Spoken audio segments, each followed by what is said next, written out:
Balik lagi di channel Tank Katros, yo.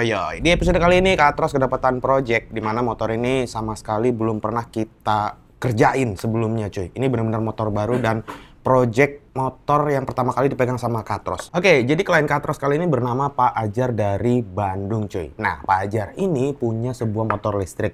Motor listrik ini dari Suron dan tipenya itu adalah Suron Stormby. Nah, mungkin beberapa dari kalian di sini masih kurang familiar ya sama motor Suron. Jadi sekarang nggak ada salahnya gua jelasin dikit atau gua ceritain sebentar aja soal latar belakang si motor ini. Stormby adalah motor listrik trail jebolan Suron asal Tiongkok. Stormby bisa dibilang motor trail sejati pertama nih yang dibuat oleh Suron. Beda dari model-model sebelumnya yang lebih kelihatan seperti sepeda gitu cuy. Stormby punya spek yang gahar. Urusan dapur mekanis, Stormby mengusung motor listrik yang dapat menyemburkan tenaga sampai 30 HP dan torsi 520 Nm. Suron sendiri mengklaim bahwa Stormby dapat mencapai kecepatan maksimal sekitar 112 km per jam dan mampu berakselerasi dari 0 sampai 80 km per jam dalam waktu kurang dari 4 detik. Dengan baterai lithium ion berkekuatan 55 Ah, Suron juga ngeklaim bahwa Stormby punya jarak tempuh maksimal sampai 100 km dengan cuma sekali ngecas doang cuy. Motor listrik ini dibekali sama baterai dengan spek 104 volt per 55 Ah lithium ion. Kalau baterai itu habis, tinggal di-charge selama 4 jam dan itu udah langsung 100% terisi. Karena ini basicnya motor trail ya, jadi suspensi dan sasisnya bukan kaleng-kaleng cuy. Shockbreaker depannya berukuran 47 mm, model teleskopik yang punya travel atau jarak mainnya itu sekitar 290 mm atau hampir 30 cm. Untuk shockbreaker belakangnya sudah menganut model monoshock, dan untuk rodanya bagian ring depan menggunakan velg ukuran 21 inci, bagian belakang 18 inci. Dengan paduan kaki-kaki tersebut, motor ini sanggup menerima beban sampai 100 kg. Masalah harga? Nah, tentu aja nggak murah nih cuy. Speknya yang tinggi dan kaki-kakinya yang oke bikin motor ini dibanderol dengan harga 66 juta. Oke, jadi Pak Ajar ini pengen ngerubah Suronnya itu yang tadinya model trail ya, jadi bergaya tracker atau scrambler. Nah, kemarin tuh kita juga udah dikirimin desainnya dari Pak Ajar dan konsepnya jadi seperti ini cuy. Seperti apa jadinya nanti? Apakah hasil akhirnya bakal bisa sesuai dengan desain yang dikasih Pak Ajar? Langsung aja kita lihat progresnya yang udah dilakukan sama tim Katros beberapa bulan lalu.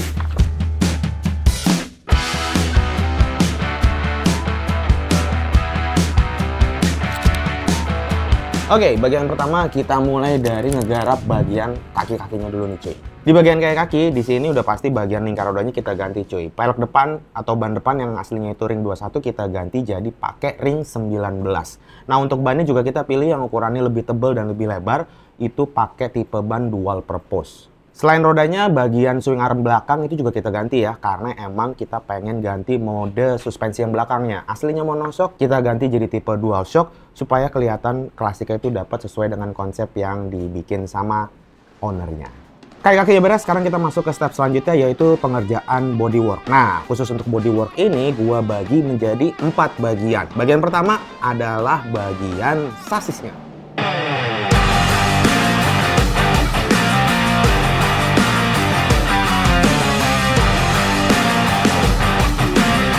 Bagian sasis ini kita buat gimana caranya supaya rancang bangunnya itu tidak ngerubah atau ngerombak sasis bawaan standar. Karena kalau dilihat sasis bawaan standar itu berbahan aluminium. Dan kalau dirubah itu sayang. Untungnya sasis si Suron ini menurut gua cukup customable gitu ya. Dimana untuk sasis belakangnya akhirnya kita buat sasis yang baru tapi dengan sistem knockdown yang bisa dilepas pasang.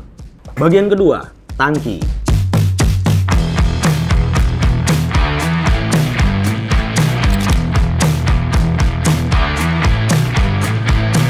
Yang namanya motor listrik udah pasti nggak ngebutuhin namanya bahan bakar. Otomatis tangkinya juga pasti harusnya nggak ada gitu kan cuy. Nah, cuma karena konsepnya ini masih ngikutin motor konvensional dan gua nggak pengen posisi tangkinya itu kopong, akhirnya kita tetap bikinin tangki tapi cuma cangkangnya doang. Nah, di dalam tangkinya itu kita taruh pendingin untuk controllernya cuy.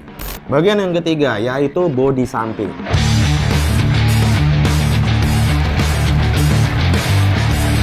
Goalsnya adalah gimana caranya bikin motor ini kelihatan lebih lebar dibandingin versi standarnya. Karena kalau misalnya motor trail seperti kalian tahu ya, motor trail itu kan tipis-tipis, cungkring-cungkring. Karena emang didesain fleksibilitasnya itu tinggi karena buat dipakai lompat-lompatan. Tapi ketika udah pengen dijadiin tracker atau scrambler, otomatis kalau kelihatan slim gitu ya, jadi kurang gahar gitu cuy ya. Nah, dengan permainan bodi samping, kita harus buat motor ini jadi kelihatan lebih bulky gitu.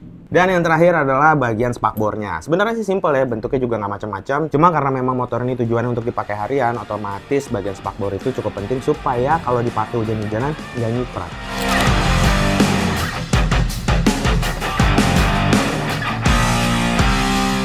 Oke, itu dia cuy. Proses pengerjaan bodyworks-nya ya. Yang ada beberapa step itu. Tentu gua nggak ceritain semuanya karena sifatnya teknis banget, tapi secara keseluruhan itu yang bisa gua kasih tahu ke kalian. Nah, setelah bodywork-nya jadi, itu tampilan mentah atau raw-nya seperti ini cuy.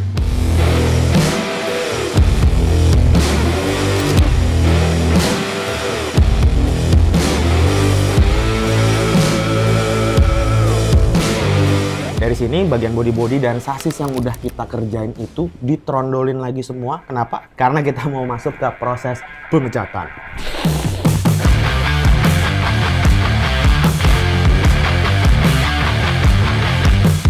Oke, di proses pengecatan ini hampir semua bagian yang udah kita buat di awal itu dicat semuanya lagi cuy. Tak terlepas dari bagian sasis, kecuali sasis standar yang emang kita cuma bersihin doang gitu ya. Setelah beres bagian body itu semua dicat ya, masuk ke perakitan. Jadi apa yang udah kita bikin, mulai dirakit lagi.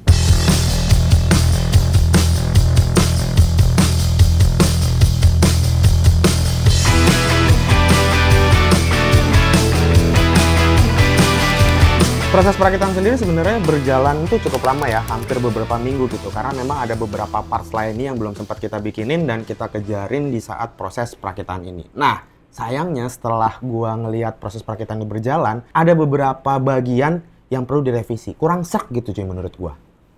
Oke, project dari Suron hari ini kita mau setup kaki-kakinya cuy ya. Jadi bodinya ini kan udah datang, tangkinya ya, bagian tangki udah kelar dicat. Cuman kita mau ada sedikit adjustment lagi di bagian kayak kaki. Dimana untuk shock depan harus kita pendekin sama bagian jok sih sebenarnya. Nah ini untuk bagian shock breaker depan. Jadi tadi udah di setting itu ukurannya jadi kita harus pendekin ini sekitar 5-6 cm. Nah jadi ini mesti dicopot lagi. Karena kalau di posisi sekarang kayak gini, depannya menurut gue nih masih agak ketinggian cuy. Set, nah tuh jadi enak lihatnya cuy langsung, ya kan. Bagian lain juga yang mau gue adjust itu adalah bagian joknya nih cuy. Jadi joknya kemarin kita udah dibikin pakai busa sementara, cuman emang shape-nya gue masih agak kurang suka sih ya, kurang cocok gitu cuy. Nah ini busanya, jadi harusnya kan ini kecil, membesar. Nah kalau kalian perhatiin di sini tuh mengecil lagi, terus membesar lagi gitu. Nah gue tuh pengennya dia flat aja, dari kecil, membesar, terus ini rata nih, sampai ke belakang. Ini kalau tadi gue udah coba ukur pakai papan, dia ada gap tuh cuy dikit, ya. Tuh ada gap dikit. Nah gue pengennya ini rata nih dari sini nih, set sampai belakang. Kenapa? Karena emang sengaja si busanya ini pengen gue bikin tebel supaya nggak kebanting sama tangkinya, iya kan? Gitu. Kalau tangkinya udah agak tinggi nih, si busa jok ini tipis, kelihatannya aneh gitu cuy. Dan si tangki ini kenapa dibikin agak tinggi? Karena triple tray-nya lumayan ada di atas sana nih. Nah, jadi kalau misalnya ini gue bikin rendah atau gue bikin tipis, itu bakal ngejarnya jauh banget si tangki sama si stangnya, nggak enak dilihat. Oh iya, sama satu lagi, bagian ban cuy, bagian ban belakang. Nah, ban belakang ini so far, kalau kalian bisa lihat ya, bannya sebenarnya udah benar, ukurannya 150 per 70 dan 17. Cuman, velgnya itu lebarnya 3 inci. Gue sih ngeliatnya masih kayak agak kekecilan gitu cuy ya, si bagian bannya. Karena emang dia kejepit sama velgnya yang nggak terlalu lebar. Permasalahannya kemarin, kalau hitung-hitungan teknisnya, memang motor ini bagian belakangnya tuh nggak bisa dipasangin velg 3,5 inci karena kelebaran, mentok sama rantai nih cuy. Ini bagian bannya juga udah tipis. Nah tuh, udah tipis. Ini aja udah ukuran 3 inci velgnya, tapi kurang kelihatan lebar gitu ya. Tuh, kalau dari belakang. pengen lebih lebar lagi. Dan profil bannya juga ini kelihatan banget ketekan gitu sama peleknya. Nah, gue pengen coba sekali lagi nih ya. Ini kita ganti pelek pakai 3,5 inci. Cuma nanti kita lihat nih, untuk ngakalin si bannya supaya nggak mentok si rantai, nanti kita mesti geser keluar ke sini sedikit si rantainya dengan cara mungkin kita pasangin adapter di gearnya supaya lebih keluar juga. Dan untuk gear depannya juga kita pasangin adapter juga supaya lebih keluar. Intinya sih kita cari batas paling luar semaksimalnya supaya yang penting si rantainya ini nggak mentok sama sasis ini. Karena ini sih bisa aja dibikin keluar sampai segimana gitu. Yang belakang juga bisa dibikin keluar sampai sejauh mungkin. Tapi kan rantainya nanti kalau dibikin keluar nih mentok sama sini kan dalamnya. Buset, tipis banget cuy. Masih ada spare ya kurang lebih 5 mili lah di sini. Di sini masih ada spare kurang lebih 5 mili juga. Jadi kalau ini dimaksimalin, ambillah coba sisain 2 mili. Di sini ambil 2 mili, masih 4 mili. Ya mudah-mudahan pakai pelek 3,5 inci muat, tapi ya nggak apa-apa, kita coba aja dulu. Mudah-mudahan aman sih. Ya jadi itu ya cuy, kurang lebih progresnya di motor Suron ini. Bagian depan, bagian jok, sama bagian ban belakang kita revisi lagi. Yuk.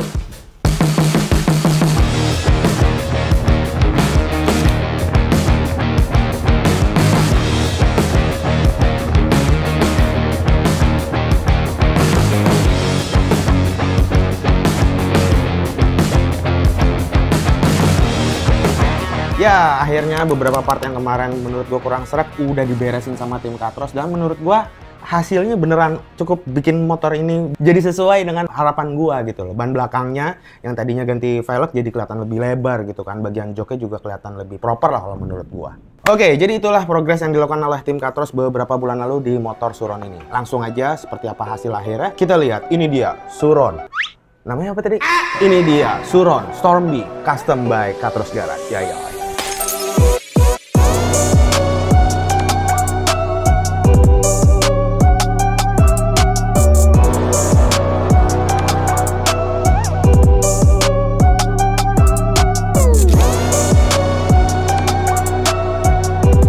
Oke cuy, di depan gua ini udah ada satu unit Suron yang udah di custom. Kalau kalian lihat style sekarang udah jadi scrambler banget ya, atau lebih tepatnya tracker sih. Nah, seperti apa detail bahannya? Langsung aja kita lihat ke bagian kakinya dulu nih cuy. Untuk bagian rodanya nih cuy ya. Pertama kita pakai ban tipe dual purpose. Ini gua pilih mereknya itu dari Sinco tipe E804. Ukurannya yang depan ini 110/80 ring 19. Untuk velgnya gue pakai velg aluminium. Lebarnya itu adalah 2,5 inci. Aslinya ini 21 ya kalau nggak salah kemarin standar. Cuma memang komposisi rodanya atau perpaduan antara roda depan dan roda belakang kita ganti. Yang belakang itu gua pakai velg ring 17 ya. Dan bannya itu ukurannya 150/70. Velg aluminium juga, dan lebar velgnya itu adalah 3,5 inci. Kemarin itu kita sempat pasangin velg yang 3 inci karena pertimbangannya itu lebar bannya itu takut mentok sama bagian si rantainya. Cuman setelah dihitung-hitung lagi dan melakukan sedikit penyesuaian, akhirnya bisa nih kita pasangin velg yang lebarnya 3,5. Karena emang pas kemarin tuh kondisinya pakai velg 3 inci itu kurang banget gitu cuy. Walaupun profil bannya udah cukup lebar ya, 150. Cuma karena lebar velgnya itu cuma 3 inci, jadi bannya tuh ketahan. Nggak kelihatan bulky, dari belakang malah kelihatan kayak motor 150 cc-an gitu kan. Akhirnya ya udah kita improve, dan sekarang sih gue puas banget dengan ukuran velg yang 3,5 inci. Masih bagian kayak kaki, kita ngomongin shock breaker nih. Shock breaker juga punya cerita. Jadi di mana shock breaker depan ini kita masih pakai bawaan standarnya, cuman kita pendekin atau kita downsize. Kenapa? Karena shock breaker yang aslinya, basicnya ini kan motor trail, punya travel yang tinggi gitu kan, yang panjang. Otomatis ground clearance juga tinggi banget. Nah, untuk dapetin proporsionalnya si motor tracker ini dengan profil ban yang lebih tebal, otomatis harus kita pendekin juga. Tapi yang paling sulit sebenarnya ada di bagian belakang, di mana bagian swing arm dan shock breaker belakang itu juga kita ganti cuy. Bagian swing arm gue pakai produk aftermarket yang kita custom lagi ya. Kita bikinin mounting untuk dudukan shock breaker di bagian belakangnya. Yang tadinya monoshock gue ganti jadi tipe dual shock gitu cuy. Dan untuk shock breaker belakangnya sendiri itu gue pakai Öhlins. Nah, sekarang kita ngomongin bagian body-body cuy ya. Walaupun motor ini motor listrik, tangkinya itu sebenarnya isinya kopong ya, atau nggak ada bahan bakarnya. Tapi secara keseluruhan bagian body-body yang kita bikin tuh mulai dari bagian spakbor depan, bagian tangki casing ini ya, bagian bodi samping sampai ke bagian cover air scoop depan ini, bagian jok, alas joknya, bodi samping yang ada side plate-nya ini sampai ke bagian spakbor belakang. Semua untuk bagian bodi-bodi ini kita bikin pakai bahan plat galvanis, tebelnya variasi sih, tapi kebanyakan itu 1,2 mm, kecuali bagian air scope yang depan ini. Ini bahannya fiber karena emang kita improve. Sebenarnya air scope itu adalah produk aftermarket buatan custom kit untuk Yamaha XXR gitu kan. Cuman di sini bentuknya kita coba improve, kemarin kita cobain di sini pasangin, menurut gua cukup oke juga desainnya, jadi kenapa enggak gitu. Oh ya cuy, untuk supaya bodi-bodi yang baru ini bisa kepasang, otomatis bagian sasis juga harus kita improve ya kemarin. Sebenarnya secara keseluruhan bagian sasis itu kita masih pakai sasis bawaan standar, mulai dari komstir depan sampai ke belakang. Karena kalau kita custom pun juga lumayan repot nih, karena bawaan aslinya Sisuron ini, sasisnya itu bahannya aluminium. Jadi pengelasannya jelas beda sama sasis model besi ya. Cuman untungnya di bagian tengah sasisnya Sisuron ini ada sistem sasis knockdown. Jadi di situ kita manfaatkan untuk merubah bagian belakang sasisnya Sisuron, kita bikin baru lagi pakai bahan plat besi. Nah, untuk sasisnya ini perbedaan dengan sasis yang lama, tentu aja untuk desain atau rancang bangun sasis yang belakang ini kita buat lebih flat supaya dia nggak nungging gitu cuy, kayak motor trail. Supaya dimensi di motor tracker ini juga dapat. Gue maju dikit nih dari ngomongin sasis ya, yaitu bagian tangki. Seperti yang tadi gue bilang, sebenarnya tangki ini karena emang nggak butuh bahan bakar atau nggak butuh bensin, jadi sebenarnya ini fungsi cover tangki ini isinya adalah controller cuy. Dimana juga di bagian controller itu ada kipasnya yang kita pindahin posisinya dari bagian, tadinya tuh areanya di depan mesin, kita naikin jadi di atas mesin. Dan posisinya ada di dalam tangki ini. Di bagian depan, ini kalau kalian lihat ya, nggak ada tutup tangkinya, polos gitu aja flat, tapi ada USB chargernya di bagian ujung tangkinya cuy. Sebagai pemanis aksen juga di bagian sampingnya ini juga kita tambahin emblem dengan tulisan Katros Garage.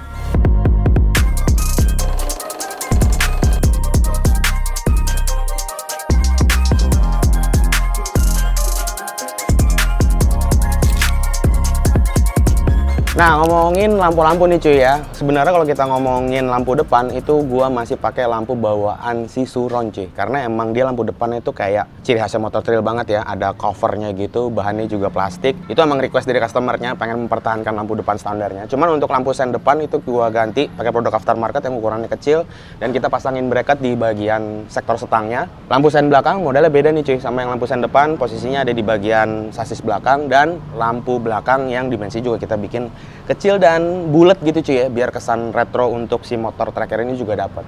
Oke, sekarang gue mau nyobain sitting posture di motor ini cuy. Yoyoy. Tinggi badan gue itu 160 ya.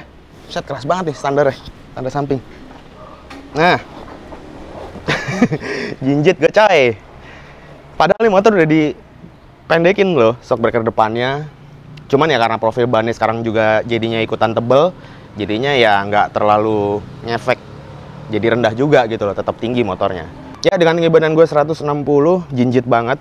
Tapi memang karakter motor tracker dari basic motor trail itu pasti jinjit cuy. Kalau dibikin agak rendah, agak aneh jadinya. Bukan agak aneh, emang jadi aneh gitu cuy. Ya feel-nya sih sebenarnya kalau dari posisi duduk sini kayak naik motor biasa ya. Apalagi ada tangkinya, lutut kita juga jadinya juga bisa ngempit normal. Di sini ada tuas rem, sebelah kiri ada handle juga. Tapi ini yang bikin agak janggal jadinya. Karena yang sebelah kiri nih handle-nya adalah handle rem belakang. Dimana untuk motor laki gini ya, batangan biasanya rem belakang itu kan ada di kaki ya, di tuas kaki gitu. Nah ini nggak ada sama sekali. Dan di sebelah kiri juga biasanya ada tuas persneling, ini pun juga nggak ada. Jadi blast kayak naik motor matic. Untuk posisi footstep ini masih bawaan orinya juga, nggak kita rubah kemarin. Dan untuk joknya ini pakai bahan custom ya, kulit sintetis, bisa muat 2 orang. Secara boncengan tuh maksudnya nyaman gitu. Kan kadang juga ada yang bisa boncengan tapi dempet-dempetan gitu kan, karena masalah proporsional atau dimensinya gitu. Nah ini masih enak nih buat boncengan. Footstepnya juga ada, kita bikin di sini. Agak ngumpet sedikit footstep boncengannya di balik cover side plate-nya.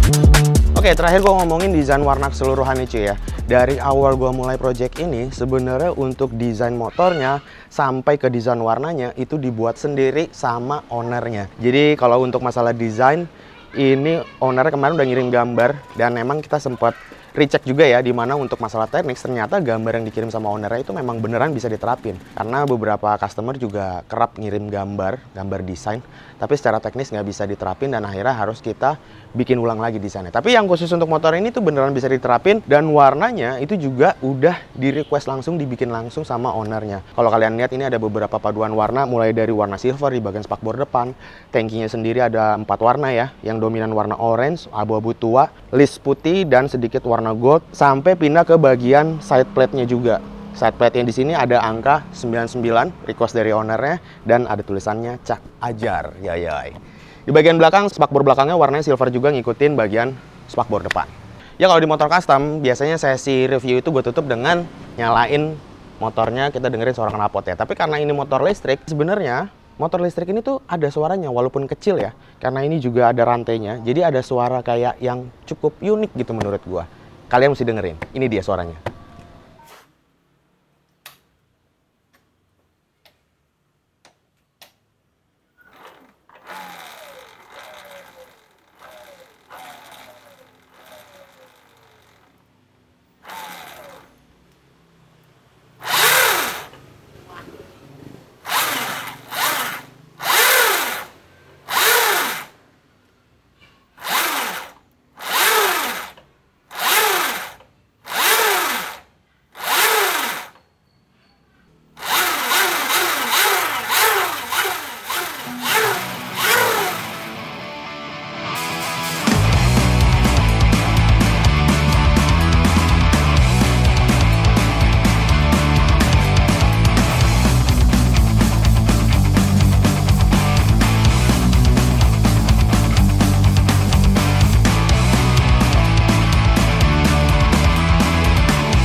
Oke, itu dia cuy yang bisa gua ceritain di Project Katros kali ini. Semoga video kali ini bermanfaat buat kalian, dan di kesempatan kali ini gue juga mau ngucapin terima kasih kepada Pak Ajar yang udah mempercayakan custom motor listrik Suronnya di Katros Garage. Kalau kalian punya pertanyaan seputar project kali ini atau punya masukan, jangan ragu-ragu, silahkan tulis di kolom komen. Sementara itu videonya langsung aja gue tutup seperti biasa. Gua Teng cabut. Peace.